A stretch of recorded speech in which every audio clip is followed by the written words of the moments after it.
All right, so today I'm getting the opportunity to interview my amazing co-founder of this great company, MascotYouAI.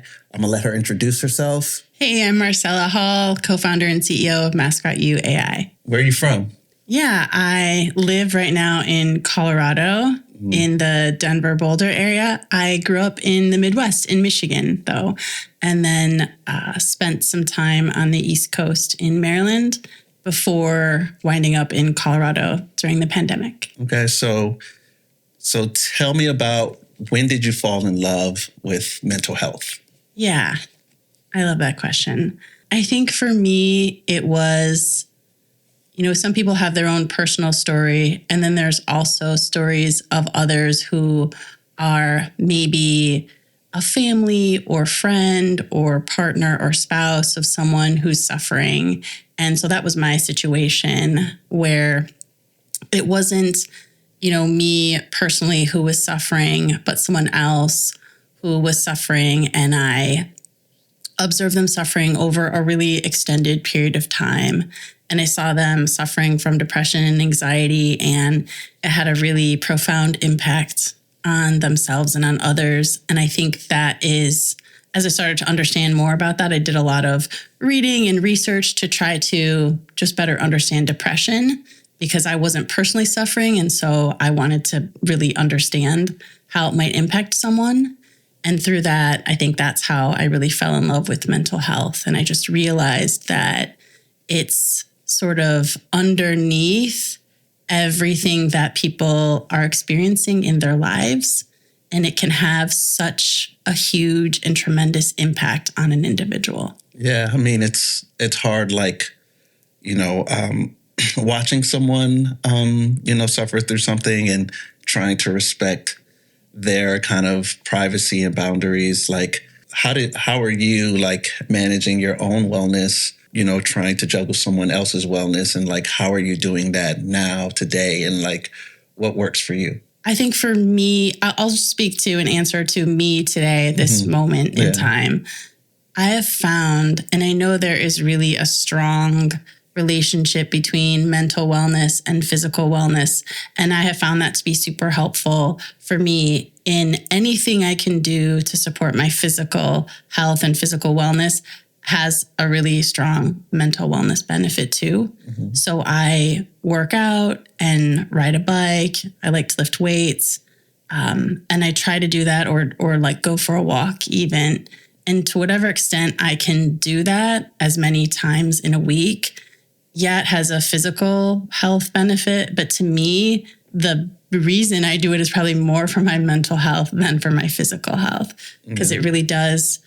It almost feels like the day is off to a really great start, and I'm in a really great place when I've been able to do something to promote my physical health. If I make it to the gym or I ride my bike, it's a great day. And sometimes if I don't get to do that, I might look back and be like, I'm feeling a little grumpy. Maybe I need to spend more time at the gym. I really do feel like those endorphins. How do you notice when you're not in a really good space? Do you have your signs or these things start to happen? I start to feel this when I'm not in a good place and I need to kind of take a step back or check out or check in somewhere. Yes. So I think I do try to be aware of how I'm feeling throughout the day and or week, whatever given period of time. And if I start to feel stress more easily or have this grumpiness feeling, then I think that's a sign. And then if I can get in a workout, that's great. But at least I have the awareness that, hey, I'm starting to feel stressed. And then I need to do something, proactively work out or take something out of my schedule or call my mom and talk to, do something so that it doesn't progress to where I'm in a more extreme level of stress. So, all right. So you're a female founder, right? You're a CEO of a startup in this, startup environment, and you're a parent.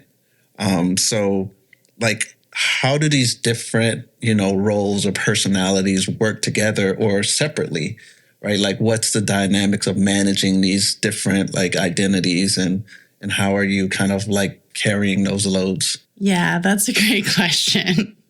I think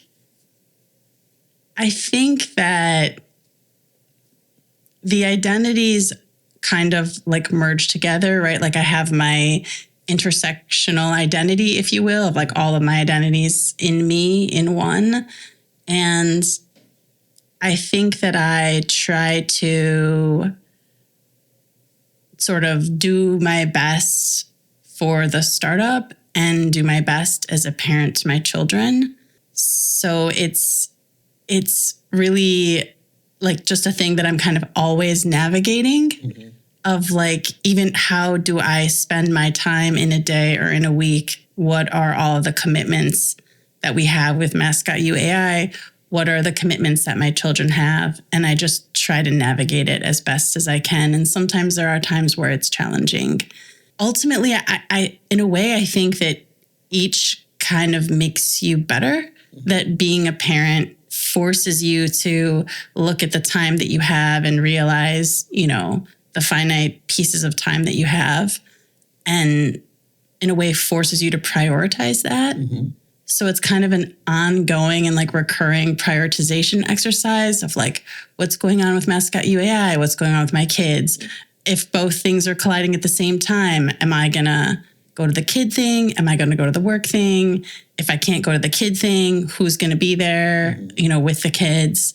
And if I can't go to the work thing, do we have coverage? Yeah. You know, so it's like many things in life, I think, a balancing act. And I know people say like it's work-life integration. It's not work-life balance, it's work-life integration or something along those lines. And it is. And you can't necessarily do all of the things all of the time. So I think it really winds up becoming a prioritization in terms of, you know, how you decide to navigate that. And my identity is, you know, I think kind of it's evolved over time as like, you know, becoming a parent and like working on startups and all of that. But I think it's also like some things are static, right? And like haven't changed. And then these other things have changed. You have like, it seems like a great support system that allows you to kind of navigate these things. Can you tell us like, you know, like you wear all these hats, and it has it takes a lot of confidence to run a startup, a company, take the rejections and no's and things like that, right? And we get them all the time, you know. Like where, like how does your upbringing and how you were raised kind of like impact like how you're able to kind of you know, really go through all of this and manage everything together? And like, what was the examples like coming up for you? Yeah, I really like that question. I would characterize my upbringing. So I feel super grateful for my parents and my family. I grew up in a home, one of 3 kids, and I felt a lot of love from my parents. They were great role models and a great team. And, you know, my mom, like every day was telling us how much she loved us and how great we were. And I kind of heard that on repeat. And I'm really grateful for that because I know a lot of people, most people don't have that. And that gave me really high self-esteem because I was hearing it from a really young age. And I think it helped me to be resilient in the face of some things later, where when I was navigating some more challenging moments, or someone would say something really negative to me, I could, you know, my brain would say like, don't listen to that, you know, remember, like, and it would be like my mom's voice on repeat of like, I love you so much, you're so great, blah, blah, blah, like all of these things. So that really helped me to be resilient. And I think the other thing was I observed my parents. They worked a lot. My mom stayed with us for a period of time. And then when we got older, she transitioned to working part-time and full-time. And my dad always worked full-time and a lot. And he really worked a lot. And so I saw the two of them being a great team and working a lot. And I think that work ethic was something else that I took from that. So I hope that's a good enough answer to your question. It shows why you can balance. You have the balance and act down, right? And they're really supportive of you. And I think that's super great, So like, let's talk about like, we have this thing like on our personality and like what drives our personality. What is the thing that makes us tick, right? And so that's one of the things that we're always trying to uncover, and we're trying to help people uncover. What do you think makes you tick? Great like what like when you wake up, what excites you? What do you look forward to? Like what is like, I'm ready to get this started in this day? I mean, I think the impact that we can make through the startup, through MascotYouAI, I think that is what really drives me, because as we were chatting about earlier, I am super passionate about mental health. I think it's so important. And you and I, we've read the statistics. We see lots of folks are suffering globally. Suicide rates are, not declining. So we see this. And so I think it's like the opportunity to make an impact in the mental health space is what really drives me, what really makes me tick. And then the other thing right next to that is just thinking about my own children, and, they inspire me to want to make an impact. So, yeah. So like, how do you see like MascotYouAI being, impacting like parenting and like how we have relationships with our kids and how we're trying to kind of like juggle this new age of like children that are more highly technologically like integrated than like previous generations, and trying to like juggle their privacy and their development alongside these traditional values that we were raised with. Like talk about how do you see like MascotYouAI really like challenging that and bringing a new kind of dynamic and experience in that way? I think that I saw data showing that social media and smartphones, like that is really harming our youth and can exacerbate mental health concerns. So thinking about like, how everybody has a phone, like every kid has a phone these days, and understanding that makes me, as a parent, want to be able to like put something in place to kind of mitigate against that. And then in addition to have an opportunity to kind of like check in frequently with my kids on how they're doing. And to be fair, my kids are young, they're 5 and 8. So they don't have smartphones yet, but as they get older and kind of that group of kids of like middle school, high school that all have devices, as a parent, I'd really want to like keep tabs on them.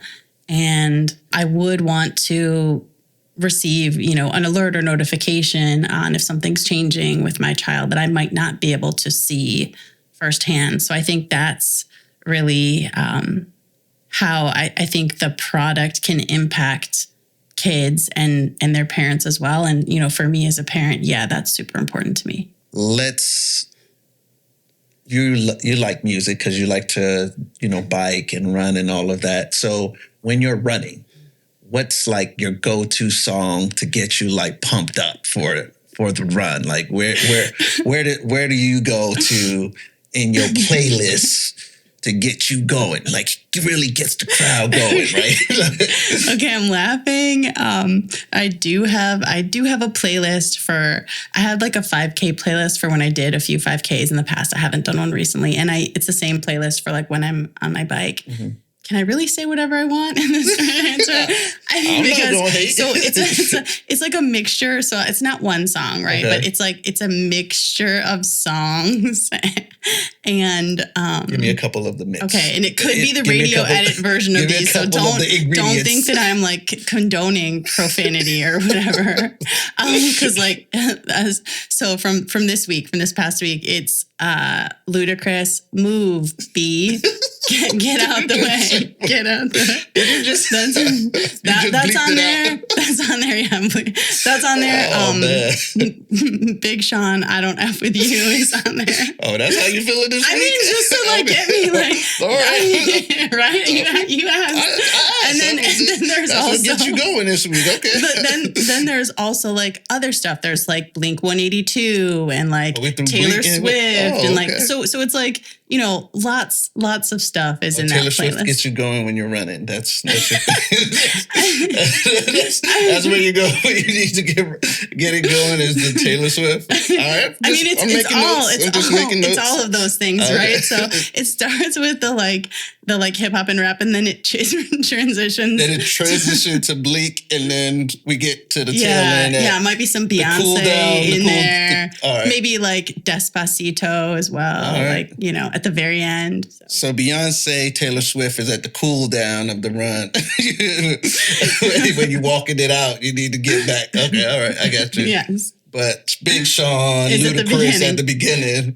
Get the blood pumping. Right, get the blood pumping right now. And to be fair, I kind of, every other week, I'll like rotate songs like in and out, you know, so. Okay, so who's on the bench? Like what song sits on the bench that you're going to move Ludacris and Big Sean out of and put in the rotation? What songs are going to put in the rotation? Yeah. I mean, it would be like more hip hop, just like different art, maybe some Drake. Like, I don't know. Because like the songs that it's like, they're powerful, they're inspirational. Yeah, some of them have a lot of profanity, but then it gets you like. I'm no judgment here. Okay, so when you're trying to like search through your feelings and you're like in a place where like it's introspection or, you know, you're feeling a certain type of way, I'm not going to, you know, subscribe what the feeling is, but like, yeah, you in your feelings, right? Like what's the rotation and what's the songs that kind of like shows where your personality is at in that mix? Okay, fair. When I'm in my feelings, it's going to be more like Guns N' Roses November Rain, like that. Okay. That I always can tell when I'm listening to that song, I always can tell something is going on. Do you just like, you go to it, or you know you're feeling it and you go to it, but it's like... It could be both. Yeah? It could be both. Okay.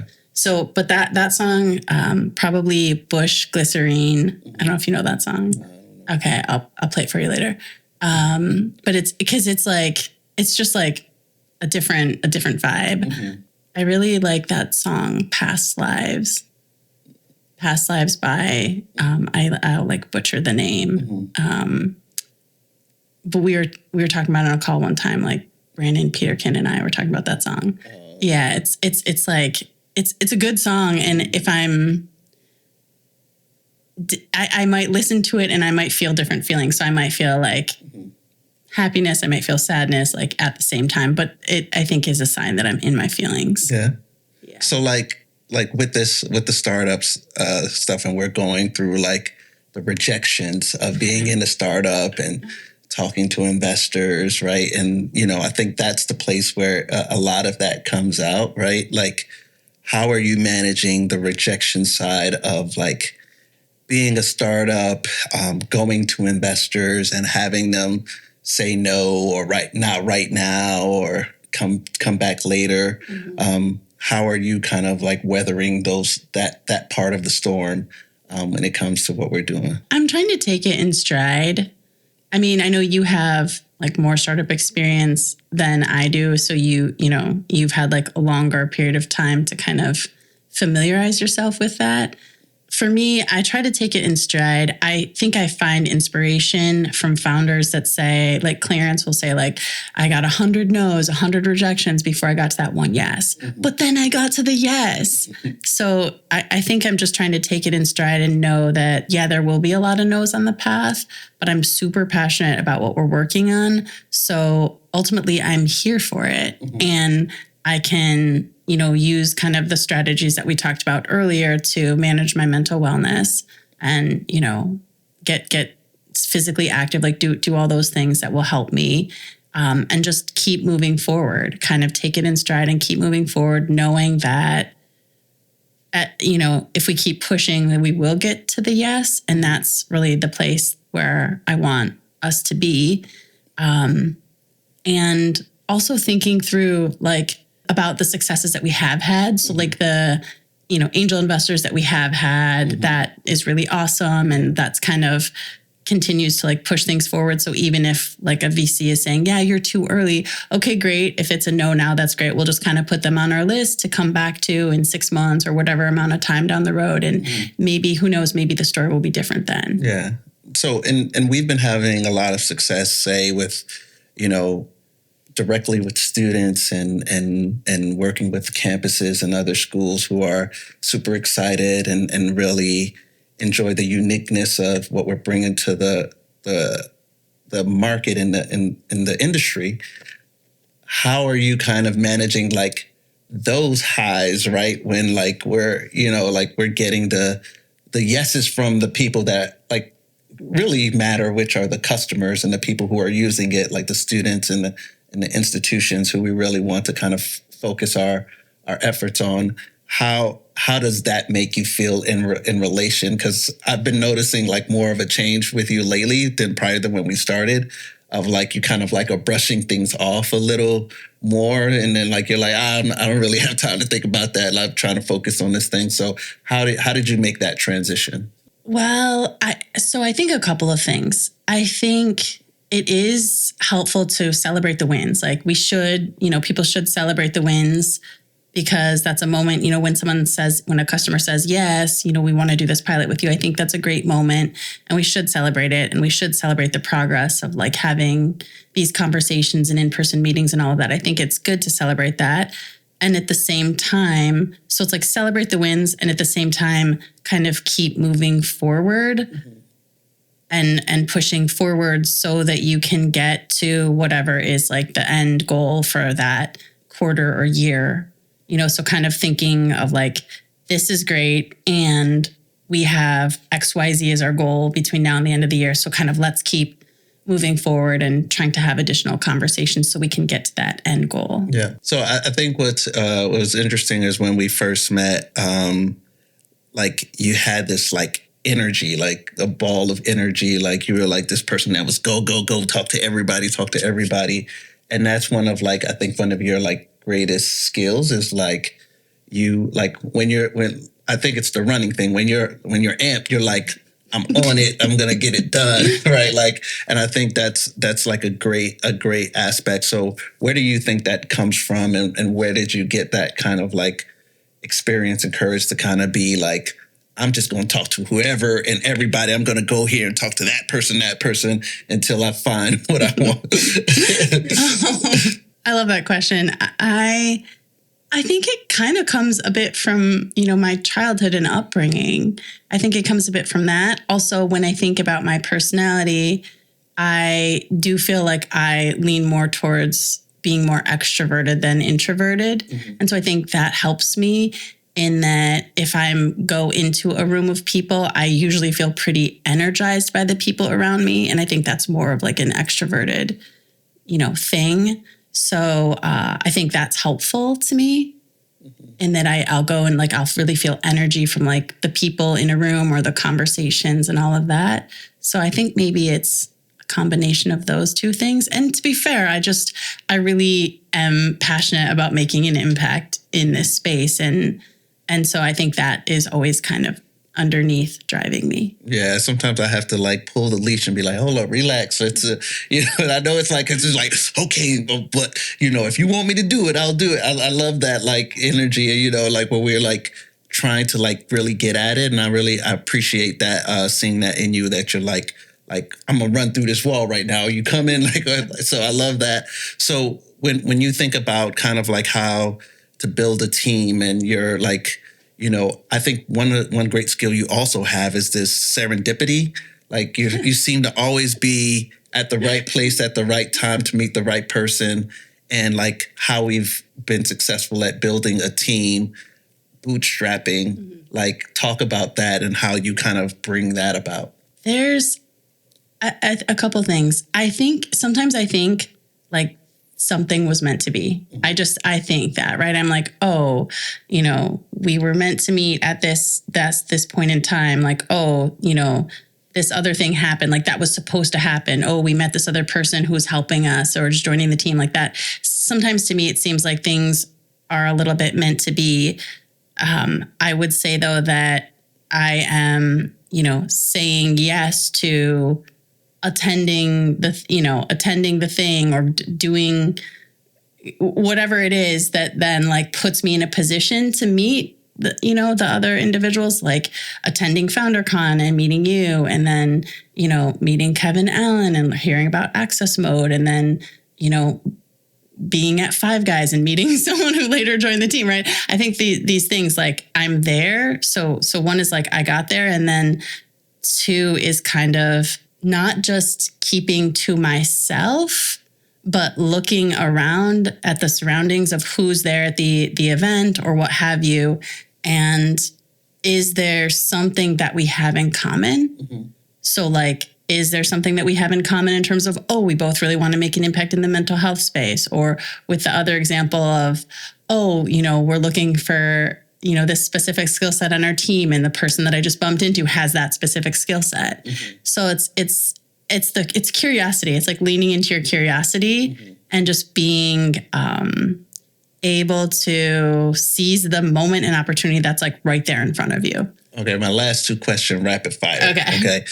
One song encapsulates your high school experience. I will say Blink-182, What's My Age Again? Okay. All right. Song that sums up your college experience. Wait, no, I want to switch that. Now you gotta switch. That's a good. Okay, so high school and college are the last two. Yep. I will say, there's so many. Let's go. Okay, I just have to pick one. I will say high school, probably some Destiny's Child.